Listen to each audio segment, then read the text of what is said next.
Fala galera do Cinepop, hoje eu vim comentar sobre um dos casos mais polêmicos das últimas semanas que tá acontecendo em Hollywood e que tá acontecendo na indústria musical e que envolve o produtor e rapper Sean John Combs, também conhecido como P. Diddy. Então fica ligado e vem acompanhar o caso com a gente. Pra aqueles que não conhecem, o Sean John Combs era um grande rapper nos anos 90, um grande produtor, e ele ficou responsável por descobrir nomes como o The Notorious B.I.G., Mary J. Blige e o Usher, e ele ganhou uma fama estrondosa desde a sua estreia no cenário musical, e ele se tornou uma das pessoas mais influentes e que estendeu seu legado até os dias de hoje.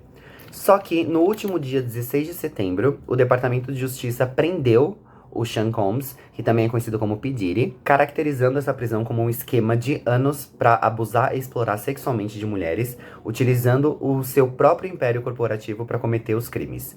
O Combs foi preso por agentes federais em um hotel de Nova York, e, por enquanto, a gente não sabe ainda quando vai acontecer o julgamento, mas as várias acusações de várias pessoas continuam a dominar as redes sociais e estão viralizando o mundo afora. As acusações vêm acontecendo desde novembro do ano passado, quando uma ex-namorada do Diddy, a Cassie, a cantora Cassie, ela veio à frente para falar que sofreu abuso físico e sexual por parte do produtor, e a partir daí inúmeras pessoas também vieram aos holofotes comentar sobre o caso e comentar que eles também sofreram abuso sexual por parte do Diddy e de seus comparsas, por assim dizer, porque ele tinha uma rede de conhecidos e ele forçava essas mulheres a transarem com ele, não apenas mulheres, como também homens, e até as grandiosas festas que ele fazia, ele aliciava essas pessoas, e tudo isso veio à tona só agora, porque, como o Diddy é um nome muito influente na indústria musical, todo mundo tinha medo, e a gente já sabe como funciona essa história da vítima sempre se culpar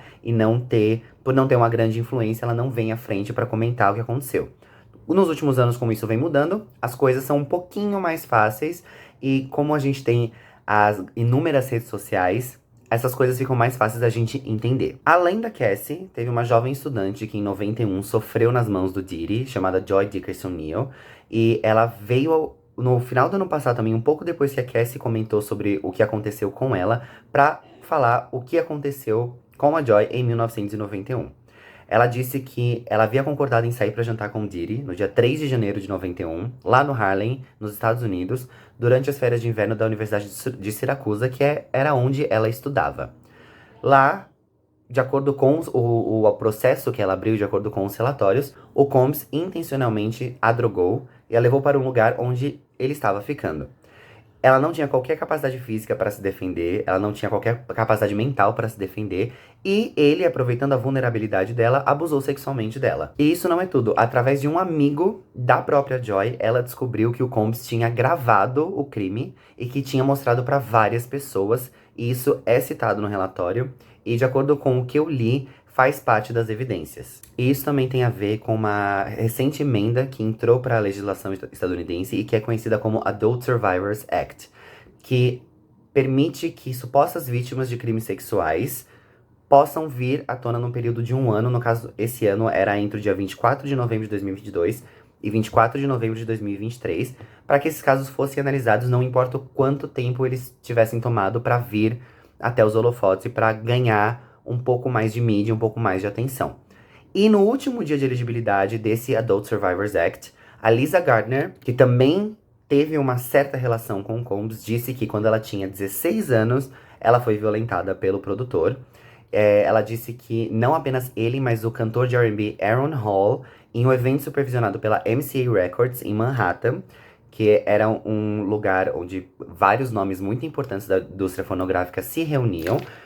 Ela foi convidada para o apartamento de Hall, ela foi drogada, ela foi embriagada e ela sofreu todos os abusos físicos. Isso não foi tudo. O Diddy forçou ela a ter relações sexuais com ele, e pouco depois que ele terminou, de acordo com as palavras do próprio documento, o Hall entrou no quarto e fez a mesma coisa. E os casos vão só aumentando. Um mês depois que a Lisa veio aos holofotes comentar sobre o que aconteceu com ela, em dezembro, uma vítima que preferiu não revelar a própria identidade, talvez por medo, talvez para se preservar, disse que foi violentada e traficada sexualmente pelo Diddy, e pelo grupo que o Diddy, na verdade, estava comandando ao lado do Harve Pierre, que é o ex-presidente da produtora Bad Boys Records, que faz parte do império de Diddy e que foi fundado em 1990. Ela disse que esse abuso aconteceu em 2003, ela tinha apenas 17 anos e o Diddy tinha 34. Mas um dos processos mais aterrorizantes, na verdade, envolve o produtor Rodney Leo Rod Jones, que trabalhou com Diddy no último álbum de estúdio do rapper, que se chama The Love Album, Off the Grid. E ele veio comentar sobre isso em fevereiro deste ano. Ele disse que ele tinha inúmeras horas de gravações em que o Combs e todos os associados dele estavam engajados em atividades ilegais. O Jones, ele acompanhava o Combs durante setembro de 2022 e novembro de 2023, e ele sofria assédios sexuais constantes por parte do rapper. Ele era pressionado a participar de atos sexuais e até mesmo a procurar profissionais do sexo para o seu próprio chefe, além de testemunhá-lo drogando pessoas em suas próprias festas. O Jones, inclusive, tinha horas e horas de material na própria câmera que foram entregues para o juiz e que foram submetidas como prova, como evidência, como eu já comentei, né, um pouquinho atrás. E ele era forçado a gravar o Diddy constantemente. E nesse conteúdo em questão, que ainda está submetido, mas com exceção do processo físico do documento, ele não foi aberto para o público, porque ainda não foi o julgamento.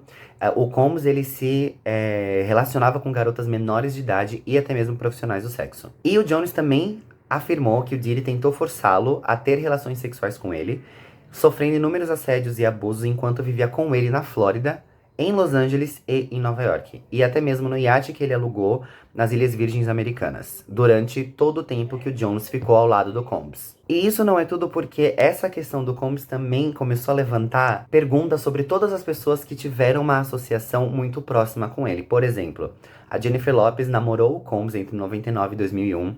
Nesse meio tempo, houve uma alegação de que uma jovem chamada Talia Graves disse que foi drogada e estuprada pelo Diddy quando tinha apenas 25 anos, e a Jennifer Lopez não se pronunciou sobre o caso. Mas eles não têm mais nada, mas eles tinham na época em que alegadamente isso aconteceu. A gente também tem a questão do Jay-Z, que é era pelo menos um grande associado do Combs, mas ele não foi citado em nenhum processo.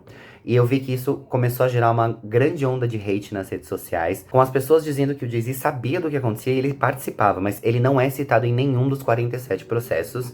Todos eles estão disponíveis para consulta pública, vocês podem ver, ele não foi citado. Beyoncé também não foi citada, mas nenhum dos dois se pronunciou sobre o caso.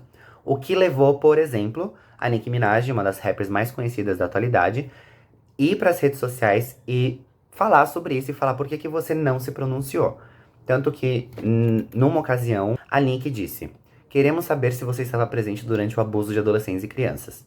É o que queremos saber." Isso falando com Jay-Z. "Todos eles precisam manter os holofotes em mim para que ninguém lhes pergunte sobre as acusações contra o melhor amigo deles." A Nicki Minaj trabalhou com Combs, trabalhou com Jay-Z, mas voltando, Jay-Z não foi citado em nenhum dos processos. Um outro nome que tem a ver com Combs, mas em uma outra questão, é uma questão de rixa entre rappers, é o 50 Cent. Essa rixa entre os dois sempre aconteceu. Em 2023, o 50 Cent disse que estava trabalhando um documentário para explorar todas essas alegações e controvérsias envolvendo Combs.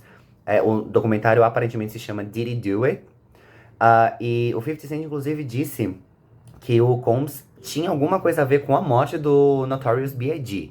Então, essa é uma coisa que vem acontecendo há muito tempo. E agora, tanto o 50 Cent quanto a Nicki Minaj estão exigindo que as pessoas próximas a ele falem sobre se pronunciem sobre o que aconteceu. Por exemplo, pessoas que trabalharam com ele, como eu já comentei, Mary J. Blige, o Usher e até mesmo a Naomi Campbell, que fazia festas pra ele.